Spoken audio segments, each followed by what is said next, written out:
Good morning. Hope you're having a fantastic start to your day. Jumping online to discuss chapter 7. We're now already up to chapter 7 of the book Extreme Ownership by Jocko Willink. And this particular chapter I like a lot. It's direct. It's prioritize and execute. Prioritize and execute.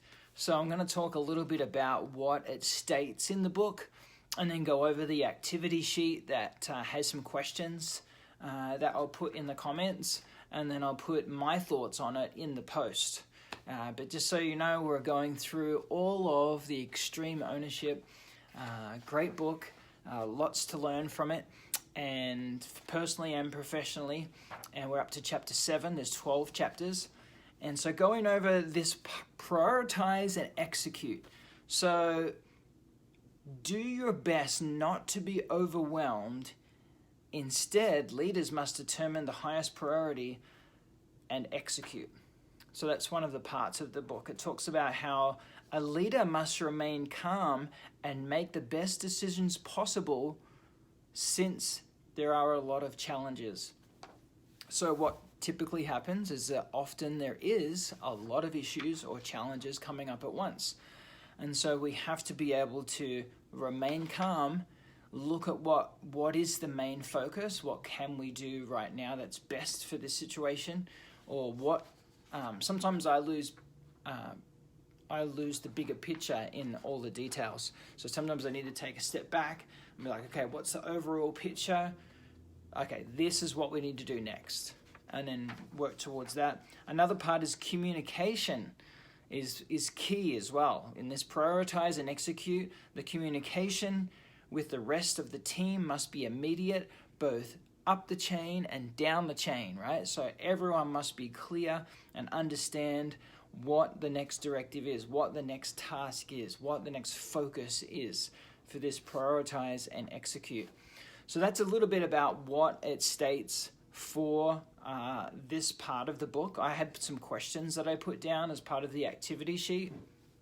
And one of the questions is, how do you personally set priorities in the field? So it talks a lot in the book about how they're out in a war zone, in a situation where they have lots of things out in the field they have to prioritize and execute. And in this particular case, what is the field for you? Are you out on a job site? Are you in the office, traveling to the office, and that's your in the field? Or are you working from home? Is that in the field for you? So I wrote down that in regards to this particular part, for this question, how do I personally set priorities in the field? All right, if there's time, I create a list. And then look at what's most pressing, and then decide how I can best complete it. Not necessarily does it mean that I have to complete it. I might need help. I might need to get some advice. I might need to look at how long it will take, or do I delegate it altogether? Like, I can look at all those things pretty quickly and then decide what do I need to do with that particular task. And then if I don't have time, so in these situations where they're in the war zones and all of a sudden one guy falls through the roof and he's down on his, the second level, these guys are up here with people coming at them, and then they've got a bolted gate that they've got to get through, and then they've got to decide what are they going to do next. Like, this is life and death situation stuff. We don't have that. We have other responsibilities. We have success of the business, or success of the project we're working on, or success for the company so that we're taking care of the staff, whatever that might be. If you don't have time, you have to consider quickly what's the big picture, what's most important, and then at this moment, let's take care of that. So they decide, how am I going to get down to that guy? All right, I'm going to send 5 guys, do this, bust through that gate or bust through that wall, get down there. My next priority is do a head count on the rest of the guys. We're going to get through this so that we can clear the street so we can make a way out. Like, those are the things that he was talking about in the book. So what do we decide? Okay, the next thing we decide is this is most important. We've got to figure out this challenge because it's the bottleneck of all of the priorities that we've got going on. So how do we do that? We've got to get IT on this. We've got to make sure that marketing is understanding, and we're looking at communicating from the top down, like it mentions in the book. So I think that's key. So that's question number 1. There's 3 questions I've got on this chapter 7, prioritize and execute. The question 2 is, how can you ensure you're tracking the right priorities in a high-stress, time-critical situation? How can you tell you're tracking the right priorities? For me, I think you have to just be confident and clear on what it is you're actually trying to accomplish. If you know that you're tracking, you're doing the right things for the situation because you're clear that this is what has to happen next. But because this issue is stopping it, I have to take care of this, and then we move forward. And then you track that and make sure that that doesn't happen again, or you put processes in place, right? Standard operating procedures talks a little bit about that, SOPs. That's really important for any job that you have, making sure that that's very clear. So I think that's really important, because when challenges come up and you're not clear on the big picture or the goal or what should happen, then it's going to be really difficult for you to make decisions because you're not clear on it. And then the last one, what are some examples of setting priorities and executing in a wildland fire setting? So in a setting that is under tension, under stress, under maybe a lot of things going on at once.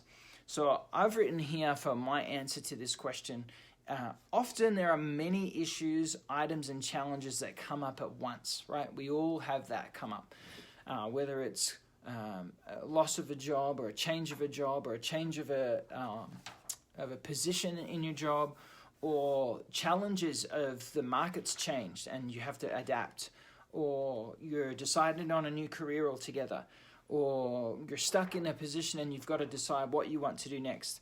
But these challenges come up, so you feel stuck.